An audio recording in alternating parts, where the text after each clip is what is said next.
So, resume అయితే select అయింది. కాలొచ్చింది. మరి ఇంటర్వ్యూకి ఎలా మాట్లాడాలి అనేది ఈ వీడియోలో చూద్దాం. ముందుగా అయితే ఈ ఛానల్ సబ్స్క్రైబ్ చేసుకోండి. అలాగే కొత్తగా వస్తున్నట్టయితే మా ప్రీవియస్ వీడియోస్ చెక్ చేయండి. చాలా జాబ్ అప్డేట్స్ ఉంటాయి. సో, ఇప్పుడు ఇంటర్వ్యూకెళ్ళినప్పుడు మనం చేయాల్సిన మెయిన్ ఇంపార్టెంట్ పనులేంటంటే, మనం ఫస్ట్ ఎక్కడ మనకి టెన్షన్ ఉందనేది కనపడకూడదు. చాలా కాన్ఫిడెంట్‌గా, కామ్‌గా మనం ఏంటి అనేది ప్రూవ్ చేసుకోవాలి. మనం మాట్లాడేది మనకు తెలిసిన నాలెడ్జ్ కొద్దిగా అయినా, ఆ కొద్దిగానే మంచిగా చూపించుకోవాలి. అప్పుడే ఎందుకంటే చాలా కంపెనీస్‌లో వర్క్ కంటే కాన్ఫిడెన్స్‌ని ఎక్కువ చూస్తారు.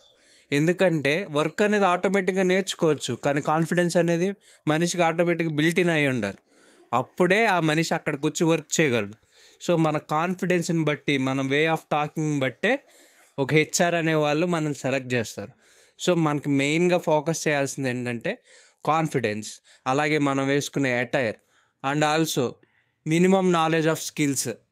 అంటే స్కిల్ అంటే మొత్తం ఉండాల్సిన అవసరం లేదు. కాపోతే ఆ టాపిక్ మీద మినిమల్ నాలెడ్జ్ ఉంటే మనం ఆటోమేటిక్ ఈజీగా సెలెక్ట్ అవ్వగలుగుతాం. సో, ఇలాంటి టిప్స్ మీకు ఇంకా కావాలనుకుంటే please follow this channel. Thank you for watching. Please do subscribe.